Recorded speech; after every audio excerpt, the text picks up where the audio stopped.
रहमतुल्लिल आलमीन सल्लल्लाहु अलैहि वसल्लम के साथ एक अंसारी के जनाजे में शरीक थे। आगे फरमाते हैं कि जब काफिर दुनिया से पीठ मोड़ने वाला और आखिरत की तरफ बढ़ने वाला होता है और इसकी मौत का वक्त होता है तो इस पर फरिश्ते आग का कफन और आग की बदबू लेकर उतरते हैं। आगे फरमाते हैं कि फिर इसकी रूह उसकी कब्र की तरफ लौटा दी जाती है और फिर इसके पास दांतों से मिट्टी हटाते और बालों से ज़मीन खोदते हुए मुनकर नकीर हाजिर हो जाते हैं। मुनकर नकीर की आवाज़ सख्त कड़कदार और आंखें उचकने वाली बिजली के शोले उनकी आंखों से निकल रहे होते हैं।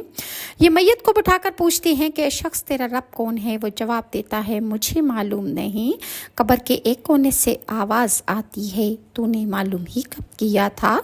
फिर फरिश्ते इसे इस कदर भारी लोहे के हथौड़े से मारते हैं कि अगर इसे सारी दुनिया भी मिलकर उठाना चाहे तो नहीं उठा सकेगी और इसकी कब्र इस कदर तंग हो जाती है कि पसलियों में से पसलियां निकल जाती हैं। इसी तरह इंसान के ऐसे कौन से अमाल हैं कि जो उसे मुख्तलिफ किस्म के अज़ाबों से आखिरत में निजात दिलाएंगे। इसके बारे में एक मुस्तनद हदीस मौजूद है।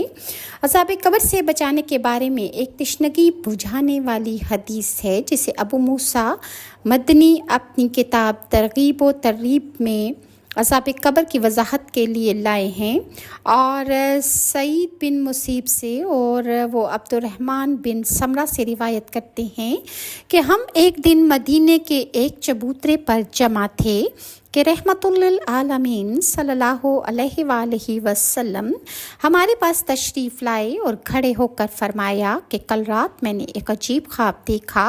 मैंने अपने एक उम्मती को देखा कि मलकुल मौत उसकी रूह कब्ज़ करने के लिए उसके पास पहुंचते हैं मगर माँ बाप की अतात ने आकर मलकुल मौत को उससे जुदा कर देती है। मैंने अपने एक उम्मती को ख्वाब में देखा कि शैतानों ने उसे बौखलाहट रखा है लेकिन ज़िक्र इलाही उसके पास आया जो कि वो दुनिया में ज़िक्र अल्लाह का किया करता था। उसने आकर तमाम शैतान इससे भगा डाले। एक उम्मती को मैंने देखा कि इसे अज़ाब के फरिश्तों ने वहशी बना रखा है लेकिन उसकी नमाज आई और उसे उनके हाथों से छुड़ा कर ले गई। मैंने एक उम्मती को देखा कि वो प्यासा और बेचैन था।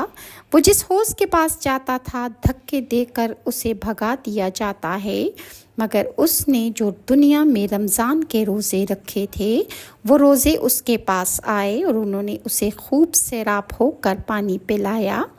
मैंने देखा कि अंबर अपने अपने हल्के बांध कर